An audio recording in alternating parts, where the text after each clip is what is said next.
সবাইকে স্বাগতম learn with শিহাবে। আমি Mohammad Shihab Hasan, lecturer, ICT, Atpara degree college. তোমাদের সবাইকে স্বাগত জানাচ্ছি আজকের সি প্রোগ্রামিংয়ের এরে এরে পার্টে, এপিসোড 7। আজকে আমরা শিখব এরে কি, কেন এরে দরকার হয়, তারপর 1D এরে, 2D এরে, উদাহরণ এবং প্র্যাকটিস সহ। এখানে দেখো এরে কি, এর একটা সংজ্ঞা দেওয়া হয়েছে। এরে হলো এক ধরনের ভেরিয়েবল যা একই ধরনের একাধিক ডাটা সংরক্ষণ করে। বিষয়টা কি বললাম? এরে হলো এক ধরনের ভেরিয়েবল। আমরা এর আগে ভেরিয়েবল সম্পর্কে পড়ালেখা করেছি, জেনেছি, যা একই ধরনের একাধিক ডাটা সংরক্ষণ করে। যেমন আমরা আগে কি যখন ভেরিয়েবল শিখেছি, যেমন ধরো আইএনটি, বিএএন মানে ধরো বাংলা, বাংলা ইকুয়াল টু 70, তারপর ইএনজি দ্বারা আমি বুঝাইছি English equal to 60, ICT 80, math 80। এখানে আমি চারটা ভেরিয়েবল ডিক্লেয়ার করেছি যার টাইপ হচ্ছে ইন্টিজার, মানে পূর্ণ সংখ্যা রাখবো।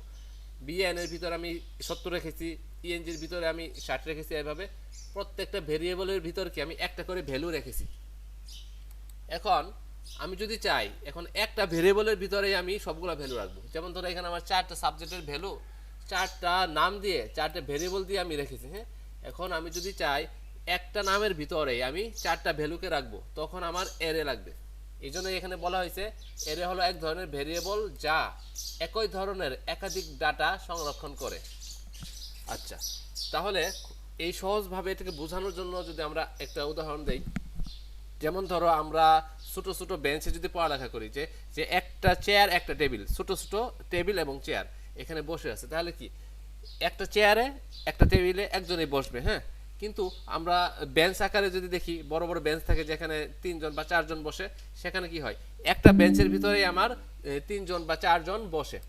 এখন যদি আমি বড় বেঞ্চটার ভিতরে একটা নাম্বার দিয়ে দিই, প্রথমে 0, 1, 2, 3 এইভাবে, তাহলে কি প্রত্যেকটা সিটে একজন করে বসবে এবং ধরো পরীক্ষা দিবে। হ্যাঁ, তাহলে এরকম এটা হচ্ছে ওইরকম একটা বেঞ্চের মতো, যে একটা বেঞ্চে যেমন 4 জন বা 3 জন ছাত্র বসতে পারে, তেমনি এর নাম যে একটা ভেরিয়েবল থাকবে, সেই ভেরিয়েবলের ভিতরে 3 জন, 4 জন, 5 জন যত খুশি ততজন বসতে পারবে।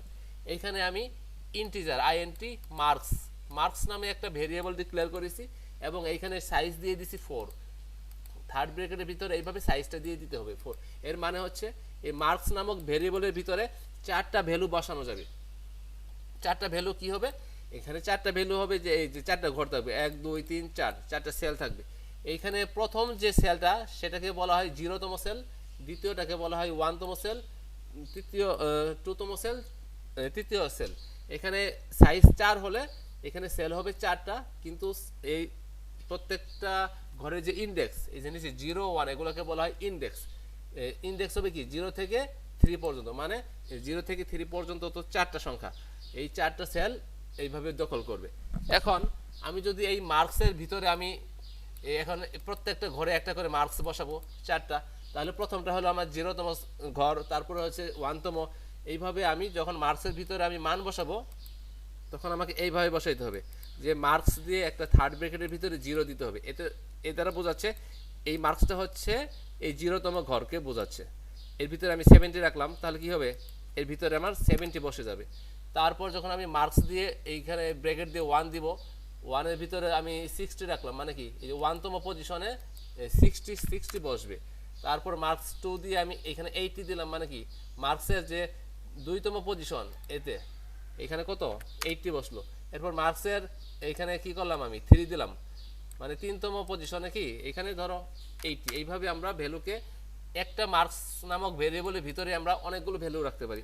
এখন এইখানে আমি কি 4 দিছি, এই জন্য কি 0 থেকে 3 পর্যন্ত আমার চারটা সেল তৈরি হয়েছে। এখন আমি যদি এখানে আমি যদি 50 দেই, তাহলে কিন্তু 0 থেকে 49 পর্যন্ত আমার টোটাল 50টা ঘর বা সেল তৈরি হবে। এখানে আমি 50টা ঘর ভ্যালু রাখতে পারবো। তাহলে আশা করি আমি তোমাদেরকে এর বিষয়টা বোঝাইতে পেরেছি, যে এর ডিক্লেয়ার করার নিয়ম হচ্ছে আমি প্রথমে যে টাইপের ভ্যালু রাখতে চাই, এখানে আমি ইন্টিজার মানে পূর্ণ সংখ্যা রাখবো, এই জন্য আইএনটি দিছি, তারপর মার্কস দিব। আমরা আগে যখন ভেরিয়েবল ডিক্লেয়ার করতাম, তাহলে কিভাবে করছি, এইভাবে আমরা করতাম, যে ইন্টিজার মার্কস, তারপরে বা মার্কসের ভিতরে একটা আমরা ভ্যালু দিয়ে দিতাম। তাহলে কি একটা ভেরিয়েবল একটা ভ্যালুকে ধারণ করতো। কিন্তু এইখানে আমরা কি করতেছি, এখানে আমরা এইখানে একটা ব্র্যাকেট দিই, জাস্ট একটা ব্র্যাকেট দিয়ে এখানে 4 5 তোমার ইচ্ছা মতো তুমি দিয়ে দিবা, সেই অনুযায়ী তোমার এর সাইজটা তৈরি হবে। এবং আমি যখন ভ্যালু রাখবো এইভাবে ইন্ডেক্সিং করে 0 1 এর ভিতরে 60 এইভাবে আমরা রাখবো। আশা করি তোমরা বুঝতে পেরেছো। তারপর দেখো কি রাখা হয়েছে, এটি একই নামের অধীনে একাধিক ভ্যালু রাখার সুযোগ দেয়। যেমন একটা নামের অধীনে কি একাধিক ভ্যালু রাখতে পারতেছি আমরা। তারপরে এখানে বলা হয়েছে এরে কেন দরকার, অনেকগুলো একই ধরনের ভেরিয়েবল একসাথে রাখতে। তারপর লুপের মাধ্যমে সহজে প্রক্রিয়াজাতকরণ করা হয়, এটা আমরা পরে দেখব। প্রোগ্রামকে সংক্ষিপ্ত ও দক্ষ করে। তারপরে হ্যাঁ, যদি আমরা এখানে দেখি, এই যে একটু আগে আমি যেটা দেখাইছিলাম সেটাই এখানে সিনট্যাক্স আকারে দেখানো হয়েছে। আচ্ছা, এটাকে যদি আমরা প্রোগ্রামটাকে যদি আমরা এখন রান করার চেষ্টা করি, দেখো কি হয়। এই প্রোগ্রামটাকে আমি কপি করে আমি এখানে নিয়ে যাই। তাহলে দেখো আমি প্রথমে ইন্টিজার দিয়ে এই যে এরে ARR নামে একটা এরে ডিফাইন করেছি, বা এখানে তুমি অন্য কিছু দিতে পারো। আমি যদি দেই মার্কস, হ্যাঁ, এখানে আমি 5টা মার্কস রাখতে পারবো, 0 থেকে 4 পর্যন্ত। এখানে আরেকটা রাখা যাবে।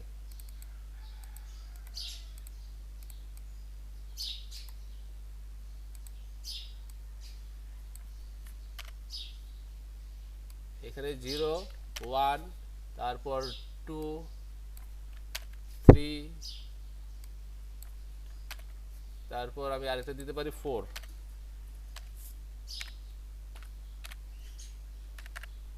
যেহেতু এখানে মার্কস 5 দেওয়া হয়েছে, তাহলে কি 0 থেকে 4 পর্যন্ত আমি 5টা সেল আমি এখানে রাখতে পারবো। এখানে যে আমি রাখলাম, এখন এগুলোকে আমি প্রিন্ট করব কিভাবে। দেখো প্রিন্ট করাটা খুবই সহজ। আমরা জানি প্রিন্টএফ দিয়ে প্রিন্ট করতে হয়। যেমন আমি দিলাম এইভাবে দিয়ে দিই, এখানে কপি করে দিয়ে দিই, এত সমান সমান এখানে কি পার্সেন্টেজ দিতে হবে। এবং কোন ভ্যালুটা এখানে আমি প্রিন্ট করব, মার্কস, এই যে এইভাবেই আমাকে এখানে দিতে হবে। যে মার্কসের 0তম পজিশন, মার্কসের 0তম পজিশনে একটা ভ্যালু, 1তম পজিশনে একটা ভ্যালু, আমি এখানে প্রিন্ট করতে চাচ্ছি কি মার্কসের 0তম পজিশনের ভ্যালুটা। তাহলে রান করে দেখি কি হয়।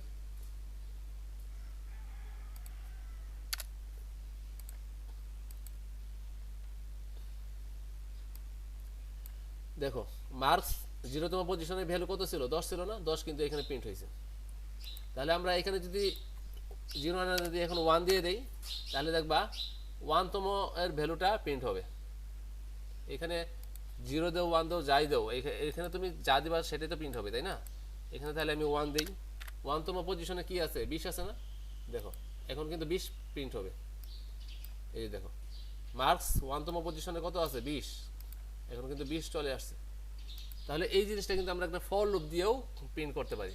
কিভাবে ফর লুপ দিয়ে প্রিন্ট করতে পারি,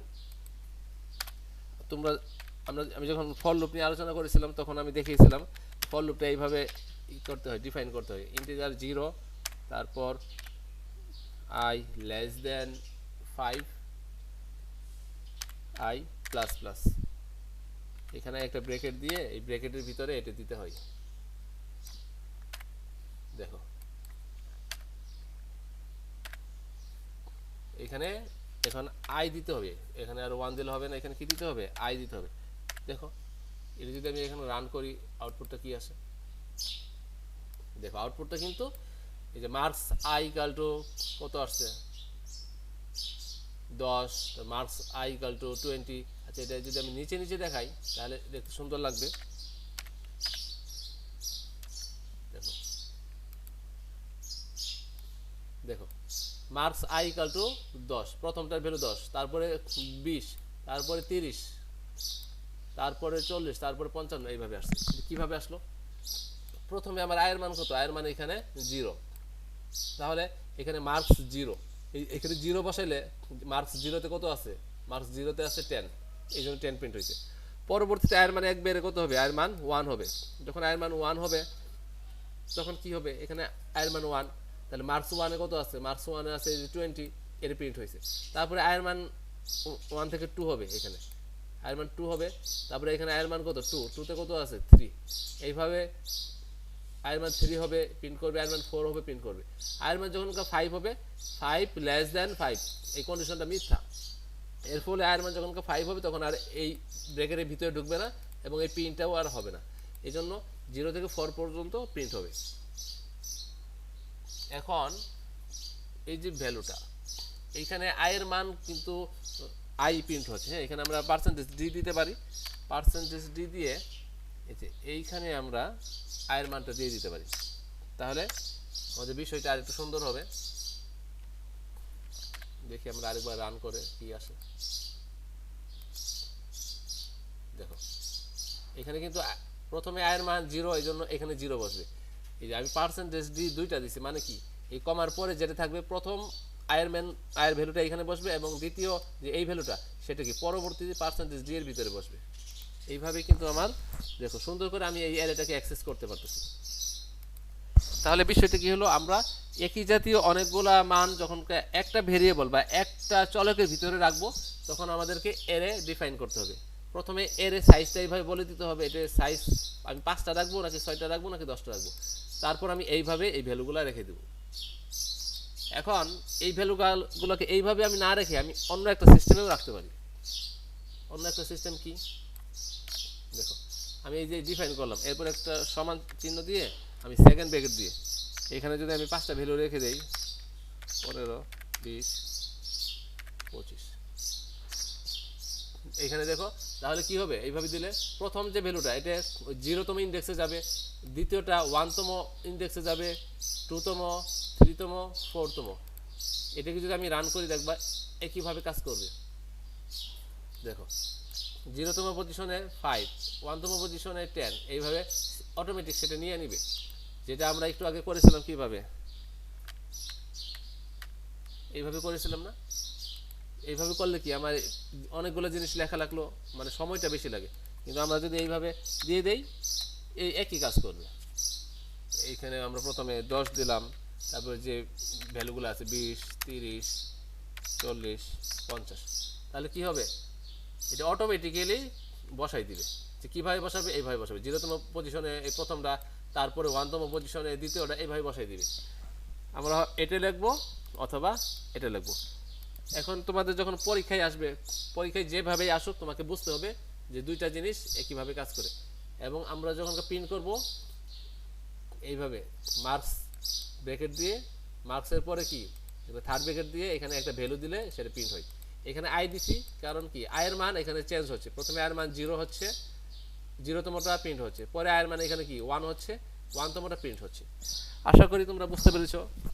যদি তোমাদের ফর লুপের বেসিকটা ক্লিয়ার থাকে, আর যদি ক্লিয়ার না থাকে আমার ভিডিও এর আগে সিরিয়ালি তুমি দেখবা, সিরিয়ালি দেখলে তুমি বিষয়গুলো অবশ্যই বুঝতে পারবা, কারণ এর আগে আমি ফর লুপটা আলোচনা করেছি। এরপর আমরা দেখব সামনের দিকে আগাই 2D অ্যারে।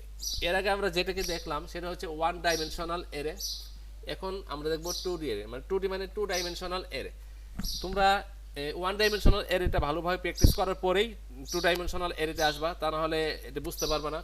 আমার পরামর্শ থাকবে তোমরা আগে 1 ডাইমেনশনাল বা 1D অ্যারেটা ভালোভাবে প্র্যাকটিস করো, কম্পিউটারে বসে এগুলো চালাও কিভাবে কাজ করে, প্রিন্ট হয়, তারপরে 2D অ্যারে তোমরা এখানে দেখার জন্য শুরু করবা। আচ্ছা 2D অ্যারেটা আমি বুঝাই দিই।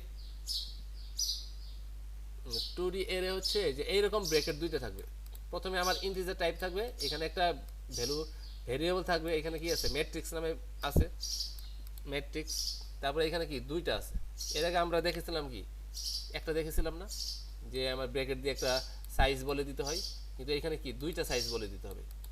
দুইটা সাইজ কি বলে দিতে হয়, আচ্ছা আমি দেখালাম। ধরো প্রথমে এখানে একটা সাইজ আছে, হ্যাঁ, একটা সাইজ 3, মানে কি আমার একটা ভেরিয়েবল থাকবে ম্যাট্রিক্স নামে, যার প্রথম মানে 0 থেকে 2 পর্যন্ত যাবে, মানে 3টা ঘর থাকবে, 0তম ঘর, 1তম ঘর, 2তম ঘর। হ্যাঁ, এটা হচ্ছে আবার কি আগে ছিল 1 ডাইমেনশনাল অ্যারে।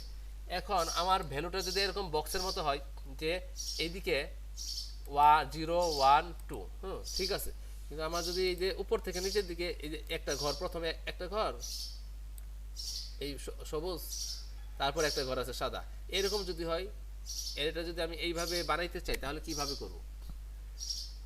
এটা হচ্ছে আমার যে 0, 1, 2, এর জন্য আমি 3 দিলাম, হ্যাঁ, কিন্তু আমি চাচ্ছি এরকম ঘর আমার একটা থাকবে না, এরকম যে র বা সারি এরকম একটা থাকবে না, এরকম নিচে নিচে দুইটা থাকবে, যেমন এখানে প্রথমে একটা সবুজ পরে একটা সাদা। এটা করার জন্য আমাকে এখানে আরেকটা থার্ড ব্রেকের ভিতরে সাইজটা বলে দিতে হবে একটু, যে আমার র কয়টা হবে। যে আমার যে বাম থেকে ডান বরাবর এগুলা দেখতে পাচ্ছি, এগুলাকে বলা হয় এক একটা র, যেমন সবুজ একটা র, সাদা একটা র। আর এই যে উপর বরাবর যেগুলো দেখতে পাচ্ছি এগুলাকে বলা হয় কলাম। যে প্রথমে এই একটা কলাম, তারপর এই একটা কলাম, তারপর এই একটা কলাম। এখানে কয়টা কলাম আছে? তিনটা কলাম। তাহলে প্রথম টু দ্বারা বোঝাচ্ছে এখানে মানে সারি কয়টা, মানে এই বরাবর একটা, এই বরাবর একটা, দুইটা। দেখো প্রথমটাকে বলা বোঝাচ্ছে জিরো, তারপরে হচ্ছে কি ওয়ান। এইখানে আমি দুই দিছি মানে কি দুইটা র বা সারি হবে। প্রথমটা হলো জিরো, পরেরটা হচ্ছে ওয়ান, সাইজ হচ্ছে টু। আর পরে কলাম সাইজ দিছি আমি তিন, এর মানে হচ্ছে এইরকম কলাম কয়টা হবে? প্রথম থ্রি মানে কি এখানে তিনটা থাকবে, জিরো ওয়ান টু, যেহেতু জিরো থেকে শুরু হয় এরকম। তাহলে এখন আমরা যদি এই ম্যাট্রিক্সটা ডিফাইন, ম্যাট্রিক্সটা আমরা এইভাবে নিতে পারি। প্রথমে আমরা এই যে ইন্টিজার ম্যাট্রিক্স টু থ্রি এইভাবে দিলাম, এরপরে আমরা একটা সেমিকোলন দিতে পারি। ধরো এইটুকু আমার নাই, এইটুকু আমি কি বাদ দিয়ে দিলাম, তাহলেও কিন্তু হবে। এখানে জিরো জিরোতে আমি কি রাখবো? ওয়ান রাখবো। তারপরে জিরো ওয়ানে কি রাখলাম? টু রাখলাম। জিরো জিরো মানে কি? জিরো জিরো মানে হচ্ছে আমার এই ঘরটা, এই ঘরটা মানে এই বরাবর ফার্স্ট র জিরো এবং কলাম কি জিরো, এই ঘরটা হচ্ছে কি জিরো জিরো। তারপর এই ঘরটা তাহলে কি হবে? এই ঘরটা হবে জিরো ওয়ান, কারণ কি এই বরাবর যে আমার ফার্স্ট রো এটা হচ্ছে জিরো, আর কলাম কত? কলাম হচ্ছে কিন্তু ওয়ান কলাম, এটা ওয়ানতম কলাম, এটা হবে কি জিরো ওয়ান। তারপর এটা এটা কত হবে? এই যে এটা, এটা হবে আমার র কত? এই বরাবর রো হচ্ছে ফার্স্ট বা জিরোতম রো, আর কলাম কি এই বরাবর কলাম হচ্ছে কি যে দুইতম কলাম। তাহলে এটা কি হবে? Zero two. এই দেখো জিরো টু, তে আমি থ্রি রাখলাম। তাহলে এখানে একটা ভ্যালু, এখানে একটা ভ্যালু, এখানে একটা ভ্যালু রাখলাম এইভাবে। এরপরে দেখো নিচেটুকু কি করছে? প্রথমে হচ্ছে কি ওয়ান মানে কি এই বরাবর র, র কি একতম র, হ্যাঁ একতম র, একতম র মানে কি এই দ্বিতীয় র আর কি, জিরোর পরে ওয়ান, একতম র বা দ্বিতীয় র ওয়ান। আর এই কলাম তাহলে কি হবে? কলামটা কি এই কলাম হচ্ছে জিরোতম কলাম, হ্যাঁ। তাহলে কি এটা হবে কি ওয়ান জিরো, দেখো ওয়ান জিরো, র হচ্ছে এই বরাবর ওয়ান আর কলাম হচ্ছে জিরো। আর এই ঘরটা কি হবে? এটা র কি র হচ্ছে এই বরাবর ওয়ান আর কলাম কি এই বরাবর ওয়ান, তাহলে এটা হবে ওয়ান ওয়ান। দেখো ওয়ান ওয়ানে একটা ভ্যালু রাখছে। তারপর এই ঘরটা কি হবে? এটা হচ্ছে র হচ্ছে ওয়ান আর কলাম হচ্ছে টু, তাহলে কি ওয়ান টুতে এই ভ্যালুটা রাখছে। এইভাবে তুমি একটা টু ডাইমেনশনাল অ্যারে ডিফাইন করতে পারো এবং ভ্যালুগুলো রাখতে পারো। এখন এটাকে অ্যাক্সেস করার জন্য আমরা কিভাবে অ্যাক্সেস করতে পারি? দেখো এটাকে যদি আমি কোড এডিটরে নিয়ে যাই এবং রান করি, দেখো আমি এইভাবে এটাকে এখানে নিয়ে আসলাম। এখন আমরা একটু রান করার চেষ্টা করি। ধরো আমি ফর লুপ বাদ দিয়ে দিলাম, ফর লুপ বাদ দিয়ে আমি জাস্ট একটা প্রিন্টএফ দিয়ে দিলাম। প্রিন্টএফের ভিতর আমি জাস্ট পার্সেন্টেজ ডি দিলাম, পার্সেন্টেজ ডি দিয়ে আমি ভ্যালুটা প্রিন্ট করি। আমি কোন ভ্যালুটা চাই? ধরো ম্যাট্রিক্স এটা চাই, এটা আমি নিলাম এবং এখানে দিলাম। তাহলে এখন কি হবে? আমার জিরো জিরোতে কত আছে? জিরো জিরোতে কিন্তু ওয়ান আছে, হ্যাঁ ওয়ান। তাহলে এখানে কিন্তু আমার ওয়ান প্রিন্ট হবে। দেখো ওয়ান কিন্তু আসছে, ওয়ান। এখানে আমি কোনো কিছু দেই নাই, এই জন্য শুধু ওয়ান আসছে। যদি আমি এটা দিয়ে দেই যে এত সমান সমান, তাহলে দেখো কি আসে। দেখো ম্যাট্রিক্স জিরো জিরোতে কি ওয়ান, ওয়ান আছে। তাহলে এইভাবে কিন্তু আমরা এটা ডিফাইন করতে পারি। এখন এই জিনিসটা আমরা এত কষ্ট করে না করে আমরা অন্যভাবেও কিন্তু করতে পারি। কিভাবে করতে পারি? এই যে দেখো এইভাবে প্রথমে যেভাবে দেওয়া ছিল, আমরা যদি এইভাবে ডিফাইন করি তাহলেও কিন্তু হবে, একই কাজ করবে। কেন? এটা দ্বারা বোঝাচ্ছে যে এই যে এইটুকু আছে না, এইটুকু হচ্ছে আমার ফার্স্ট র। আচ্ছা আমি এটাকে নিচে আনি, নিচে আনলে তোমরা বুঝতে পারবা। এই যে প্রথমটা হচ্ছে আমার কি ফার্স্ট র। তাহলে আমরা যদি এই ইটা দেখি, এই সাথে একটু কম্পেয়ার করি, দেখানোর চেষ্টা করি।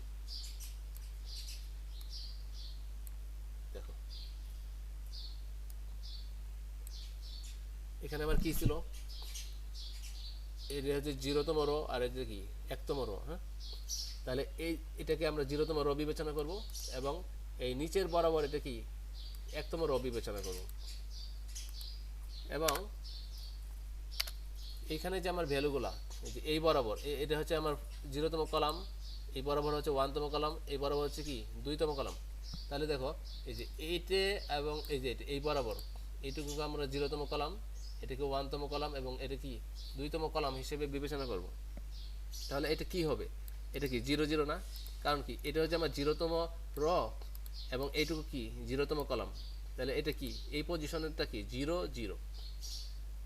দেখো আমি 0 0তে কি 1 রেখেছিলাম না। হ্যাঁ, তারপরে কি এই বরাবর মাঝখানে 0তম রো এবং কি এই 1তম কলামে কি রাখছিলাম, এই যে 0তম রো এবং 1তম কলামে কি রাখছিলাম 2 রাখছিলাম, এখানে দেখো 2 রাখছি, তারপর 3 রাখছি। আর নিচেরটা কি, নিচেরটা হচ্ছে আমার 1তম রো, মানে এইটুকু 1তম রো, এটা হচ্ছে 0 কলাম, মানে এই কলাম 0। তারপরে 1তম রো এবং কি এটা কি 1তম কলাম, এখানে দেখো 1 রো 1 কলাম। তারপরে এটা কি 1তম রো এবং কি এটা কি 2তম কলাম, দেখো 1তম রো এবং 2তম কলাম আমি 6 রাখছি। তাহলে আমি এইভাবে দেখো ডিফাইন করতে গেলে কত কষ্ট, এইভাবে আমার কতগুলো জিনিস লেখা লাগতেছে এবং ভ্যালুগুলা 0 0 0 1 এইভাবে দিয়ে ডিফাইন করা হচ্ছে।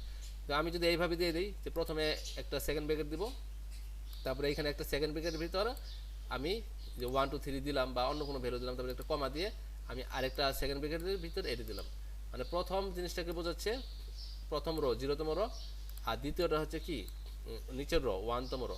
এটার মতো প্রথম এই বরাবর প্রথম রো আর পরটা কি 1তম রো, আর প্রথম ভ্যালুটা হচ্ছে 0তম কলাম, দ্বিতীয়টা হচ্ছে 1তম কলাম, তৃতীয়টা হচ্ছে 2তম কলাম। এখন এই জিনিসটা তো তুমি এইভাবে লেখলে অনেক বড় হয়ে যায়, এই জন্য এটাকে কি উপরে উপরে লেখা হয়, একই লাইনে লেখা হয়, যেমন প্রথমে যেভাবে ছিল আর কি। হ্যাঁ, এইভাবে লেখা হয়, কিন্তু এইভাবে লেখলেও তোমাকে বুঝতে হবে যে প্রথমটা হচ্ছে আমার, আমি যেটা বুঝালাম, প্রথমটা হচ্ছে আমার 0তম র, তারপর এটা হচ্ছে কি 0তম কলাম র 1তম র, আর এগুলো হচ্ছে মাঝখানেগুলো হচ্ছে 0তম কলাম 1তম কলাম 2তম কলাম। আর যদি বুঝতে সমস্যা হয় নিচে নিয়ে আসবা, নিচে নিয়ে আসলে আরো ক্লিয়ার হবে। আশা করি বুঝাইতে পেরেছি তোমাদেরকে 2 ডাইমেনশনাল অ্যারে জিনিসটা কি। এটা নিয়ে আসলে তোমরা যখন প্র্যাকটিস করবা, কম্পিউটারে বসবা, কোড করবা, আস্তে আস্তে ক্লিয়ার হবে। আর এই সি প্রোগ্রামিং এর বিষয়টা হচ্ছে তোমাকে কোড করতে হবে, একটু চিন্তা করতে হবে কেমনে কি কাজ করতেছে, তাহলে তুমি বাকিটা ক্লিয়ার হবে। শুধু আমার লেকচার দেখে কিন্তু তুমি সব ক্লিয়ার হবে না, এটা প্র্যাকটিক্যাল, পুরোটাই প্র্যাকটিক্যাল বিষয়, এই জন্য তোমাকে বুঝতে হলে প্র্যাকটিক্যালি মাঠে নামতে হবে। এর ইনিশিয়ালাইজেশন এটা তোমরা এর আগে ইতিমধ্যে আমরা দেখে ফেলেছি যে ইন্টিজার 5, নাম 5, এরপরে 5টা ভ্যালু দিয়ে দিয়েছি, মানে নামের ভিতরে আমি 5টা ভ্যালু রাখতেছি। এইভাবে আমরা যদি এবিসি রাখতে চাই সেগুলো রাখতে পারবো। সংখ্যার গড় নির্ণয়, এইখানে নামের ভিতরে 5টা ভ্যালু রাখছি এবং এই 5টা ভ্যালুকে কি গড় করা হয়েছে, কিভাবে গড় করা হয়েছে, প্রথমে সাম 0 রাখা হয়েছে এবং এই সবগুলোকে কি করা হয়েছে, এখানে দেখো সাম করা হয়েছে। এই জিনিসটা কিন্তু আমরা ফর লুপে করেছিলাম, যে ফর লুপ দিয়ে কি করা হয়েছে, প্রত্যেকটা নাম এখানে এই জিনিসটা এইভাবে দিলে আরেকটু বিষয়টা বুঝতে ক্লিয়ার হবে তোমাদের। আমরা এখানে সাম করেছি, সামের ভিতরে রেখেছি এবং সামকে কি 5 দ্বারা ভাগ করেছি, ভাগ করলে কি এভারেজটা বের হয়, তারপর এভারেজটা প্রিন্ট করছি। এইখানে কিছু প্র্যাকটিস টাস্ক দেওয়া হয়েছে 10টি সংখ্যার ইনপুট নিয়ে তাদের যোগফল নির্ণয় করো, 5টি নাম একটি ক্যারেক্টার এরেতে রাখবে এবং প্রিন্ট করবে, 2D এরে দিয়ে একটি ম্যাট্রিক্স গুণ করার প্রোগ্রাম বানাও। এগুলো তোমরা বাসায় করার চেষ্টা করবা। আশা করি যতটুকু বুঝিয়েছি তোমরা সুন্দরভাবে বুঝতে পেরেছো। এই এরে জিনিসটা একটু প্র্যাকটিস করতে হবে, প্রথম দিকে একটু কঠিন লাগতে পারে। যাই হোক, সবাইকে ধন্যবাদ এবং পরবর্তী ভিডিওর জন্য তোমরা অবশ্যই অপেক্ষা করবে এবং আমার চ্যানেলে সাবস্ক্রাইব করে সাথে থাকবে।